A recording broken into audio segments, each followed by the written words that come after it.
এটা সেই সময়ের কথা যখন মক্কার মানুষ অন্ধকারে ডুবেছিল, অন্যায়, অহংকার আর অত্যাচারে ভরে গিয়েছিল চারিদিকে। সেই শহরে ছিলেন একজন সাধারণ কৃতদাস, নাম তার বেলাল ইবনে রাবাহা। গরিব ছিলেন, কিন্তু তার হৃদয়টা ছিল খুব পবিত্র। যখন নবী মুহাম্মদ সাল্লাল্লাহু আলাইহি সাল্লাম আল্লাহর পথে মানুষকে ডাকতে শুরু করলেন, বেলাল তখন সেই সত্য পথকে চিনে ফেলেছিলেন। বেলাল রাদিয়াল্লাহু যখন ইসলাম গ্রহণ করলেন, আর সেই মুহূর্ত থেকেই শুরু হলো তার জীবনে কঠিন পরীক্ষা। কিন্তু তার ঠোঁট থেকে শুধু একটি ছন্দ বের হতো, আহাদ আহাদ, আল্লাহ এক, আল্লাহ এক।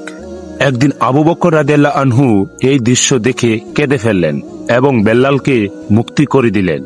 যে মানুষটিকে একদিন নির্যাতন করা হয়েছিল, সেই মানুষটি হয়ে গেলেন ইসলামের প্রথম মুয়াজ্জিন। মক্কা বিজয়ের দিন কাবার ছাদে দাঁড়িয়ে আজান দিলেন বেলাল রাদিয়াল্লাহু আনহু। সম্মানিত প্রিয় দর্শক, আজকের এই গল্প থেকে আমরা কি শিখলাম?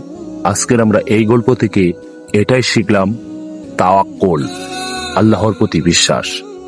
এটাই, আল্লাহর প্রতি যে বান্দার বিশ্বাস আছে, আল্লাহ তাকে কখনোই নিরাশ করেন না। মহান আল্লাহ যদি চান আপনাকে বড় করবে, আপনাকে অনেক সফলতা দিবে, তাহলে দুনিয়ার কোনো শক্তি নেই আপনার সফলতা পথে বাধা হবে কিংবা আপনাকে ছোট করবে। তো সম্মানিত প্রিয় দর্শক, আপনাদের প্রতি বিশেষ অনুরোধ, যতই জীবনে কষ্ট আসুক, যতই পরীক্ষা আসুক, অবশ্যই মহান আল্লাহর প্রতি বিশ্বাস রাখবেন। আর মহান আল্লাহ তাআলা বিশ্বাস ব্যক্তিকে প্রচন্ড ভালোবাসেন।